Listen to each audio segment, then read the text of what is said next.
দিলীপ ঘোষকে তৃণমূলে যোগ দিচ্ছেন, তিনি নাকি নতুন দল করছেন, এরকম একের পর এক জল্পনা যখন ছড়িয়ে পড়ছে তখন নিজেই ফোন করে নতুন রাজ্য সভাপতি শ্রমিক ভট্টাচার্যকে সংবর্ধনা জানানোর ইচ্ছে প্রকাশ করলেন। সেই মতো তাকে সল্টলেকের দলীয় দপ্তরে সময়ও দিলেন শ্রমিক ভট্টাচার্য। বাকিটা ইতিহাস। বেশ কিছুক্ষণ দুই দলের নেতাই একান্ত বৈঠক করে বেরিয়ে এসে আলাদা আলাদা করে সাংবাদিক বৈঠক করলেন।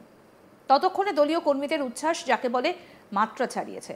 এই পরিস্থিতিতে ২৬শে রাজ্য থেকে তৃণমূলকে হঠাতে একতার বার্তা দিলেন নতুন রাজ্য সভাপতি শ্রমিক। একই সঙ্গে এদিন তিনি তৃণমূলের সেই সমস্ত কর্মীদেরও দলে নিতে বলেন যারা ঘাম দিয়ে তৃণমূলকে এই জায়গায় পৌঁছতে সাহায্য করলেও টিকিট মেলেনি। এছাড়া বাম কর্মীদেরও দলে নেবার কথা বললেন তিনি। শ্রমিকের সাফ বার্তা, কেউ যেন বাদ না পড়েন। এদিন শ্রমিক বলেন কাউকে দূরে সরিয়ে রাখবেন না, একটা বিজেপি কর্মী যেন বাইরে না থাকে, কাউকে অন্য দলের লোক বলে দাগিয়ে দেবেন না। এই লড়াই পশ্চিমবঙ্গকে বাঁচানোর লড়াই।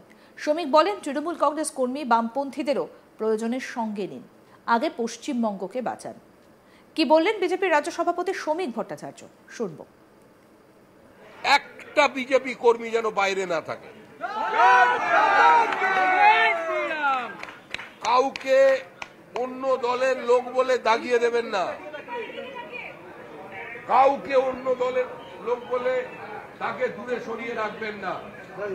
এই লড়াই পশ্চিমবঙ্গ বাঁচানোর লড়াই। এই লড়াইয়ে তৃণমূল কংগ্রেসের মধ্যেও যারা তৃণমূলের অমৃত রস পান করেনি, যারা চূড়ান্ত বিপরীত অবস্থায় থেকে মমতা বন্দ্যোপাধ্যায়ের প্রতীককে ঘাম রক্ত দিয়ে দেওয়ালে লিখে তৃণমূল কংগ্রেসকে প্রাসঙ্গিক করেছিলেন, সেই তৃণমূল স্তরের কর্মী যারা টিকিট কিনতে পারেননি তাদেরও সঙ্গে নিন। যে বামপন্থীরা এখনো রাতের অন্ধকারে ওই জন রিডের দুনিয়া কাঁপানো 10 দিন বুকে চেপে ধরে বিপ্লব আসার অপেক্ষায় শিহরিত হন, তাদেরও সঙ্গে নিন। আগে পশ্চিমবঙ্গকে বাঁচান, আগে পশ্চিমবঙ্গকে রক্ষা করুন। এটা অস্তিত্ব রক্ষার সংকট। হিন্দু বাঙালিদের জন্য শেষ নির্বাচন, জাতীয়তাবাদী মুক্তমনস্ক প্রগতিশীল মুসলমানদের জন্য এই নির্বাচন শেষ নির্বাচন। না হলে পরের নির্বাচনে যদি মমতা বন্দ্যোপাধ্যায়ের দল ঘুরে আসে, আমাদের পশ্চিমবঙ্গের বিধানসভার ভেতরের ডিজাইনটার সঙ্গে জম্মু কাশ্মীরের বিধানসভার ডিজাইনে কোনো পার্থক্য থাকবে না। তাই এই লড়াই প্রত্যেকের লড়াই। এই লড়াই কোনো নেতার লড়াই নয়। এই আলোচনা কোনো নেতায় নেতায় বিবাদ সংবাদের সংঘর্ষের নয়। আমরা সকলে এক ছিলাম, আমরা সকলে বিজেপি, আমাদের নেতা একটাই, সেই নেতা হচ্ছে পদ্মফুল, ওটাই আমাদের প্রতীক। নতুন পুরনো বলে দলে কিছু নেই। যারা দুর্দিনে পার্টির পতাকা মাথায় তুলে রেখেছিলেন, যারা নিজের এলাকায় পার্টিকে প্রাসঙ্গিক করেছেন, যাদের বিজেপি বলে মানুষ চেনে, সেই বিজেপি, যার হাতে বিজেপির পতাকা সেই বিজেপি। দিনের শেষে সবাই আমরা বিজেপি কর্মী। আমাদের এখানে কোনো ভেদাভেদ নেই, কোনো বেঙ্গল লাইন দিল্লি লাইন নেই, আমাদের এখানে কোনো নেতার অনুগামী নেই, আমাদের এখানে কোনো নেতার অনুগামী নেই। আমরা সবাই একটা প্রতীকের অনুগামী। আমাদের প্রতীক পদ্মফুল। মঙ্গলবার 8ই জুলাই সল্টলেকে বিজেপির দপ্তরে দিলীপ ঘোষের সঙ্গে সাক্ষাতের পর সাংবাদিকদের সামনে এই মন্তব্য করলেন রাজ্য বিজেপির সভাপতি শ্রমিক ভট্টাচার্য। এদিন শ্রমিক বলেন ক্ষণিকের জন্য কোথাও ভুল বোঝাবুঝি হতে পারে, ক্ষণিকের জন্য কোথাও দূরত্ব তৈরি হতে পারে, কিন্তু এর অর্থ এটা নয় যে তিনি দলের বাইরে চলে গিয়েছেন। আগামী 15 দিনের মধ্যে রাজ্যে বিজেপিকে সংঘবদ্ধ অবস্থায় দেখতে পাবেন। আর কি বললেন বিজেপির রাজ্য সভাপতি শ্রমিক ভট্টাচার্য, সেটাও শোনাবো।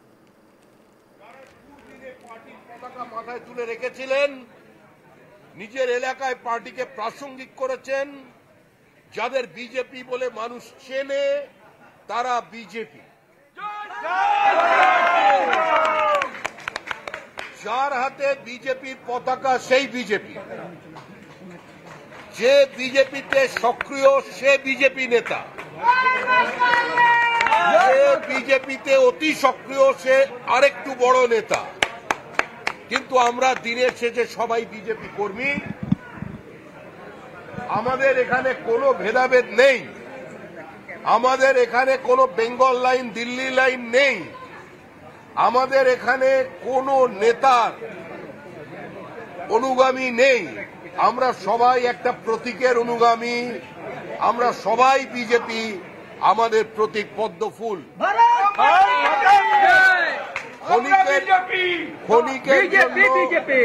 ক্ষণিকের জন্য কোথাও ভুল বোঝাবুঝি হতে পারে, ক্ষণিকের জন্য কোথাও দূরত্ব তৈরি হতে পারে, কিন্তু এর অর্থ এটা নয় যে সে দলের বাইরে চলে গেছেন।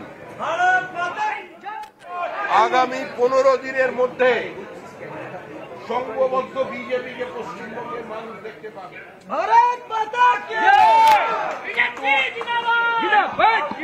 এই মুহূর্তে সংবাদ মাধ্যম কিংবা আমাদের সমালোচক যারা আমাদের ভালোবাসেন, যারা আমাদের সমালোচনা করেন, যারা আমাদের ঘৃণা করেন, তারা বিজেপির সংঘবদ্ধতা বলতে যেটা বোঝেন, আর আপনারা যারা রাজনীতি করে এসেছেন এতদিন বিজেপি সংস্কৃতিতে, আপনারা জানেন যে বিজেপির সংস্কৃতি কি।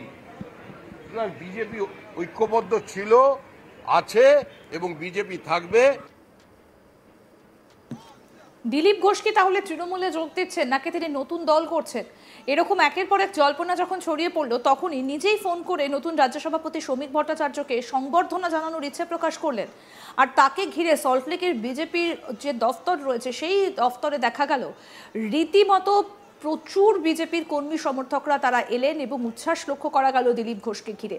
এবং সল্টলেকের দলীয় দপ্তরে বেশ কিছুটা সময়ও দিয়েছেন শ্রমিক ভট্টাচার্য। বাকিটা কিন্তু ইতিহাস। বেশ কিছুক্ষণ দুই নেতার সঙ্গে একান্তে বৈঠক হলো এবং তারপর বেরিয়ে এসে সাংবাদিক বৈঠক করলেন। এবং তারপর যে ছবিটা দেখা গেল, যে দলীয় কর্মীদের উচ্ছ্বাস যাকে বলে একেবারে মাত্রা ছাড়িয়েছে। কি বলছেন শ্রমিক ভট্টাচার্য, কি বার্তা দিলেন, তারপর আসুন আরেকবার শোনাই। একটা বিজেপি কর্মী যেন বাইরে না থাকে, কাউকে অন্য দলের লোক বলে দাগিয়ে দেবেন না, কাউকে অন্য দলের লোক বলে তাকে দূরে সরিয়ে রাখবেন না। এই লড়াই পশ্চিমবঙ্গ বাঁচানোর লড়াই। এই লড়াইয়ে তৃণমূল কংগ্রেসের মধ্যেও যারা তৃণমূলের অমৃত রস পান করেনি, যারা চূড়ান্ত বিপরীত অবস্থায় থেকে মমতা বন্দ্যোপাধ্যায়ের প্রতীককে ঘাম রক্ত দিয়ে দেওয়ালে লিখে তৃণমূল কংগ্রেসকে প্রাসঙ্গিক করেছিলেন, সেই তৃণমূল স্তরের কর্মী যারা টিকিট কিনতে পারেননি, তাদেরও সঙ্গে নিন।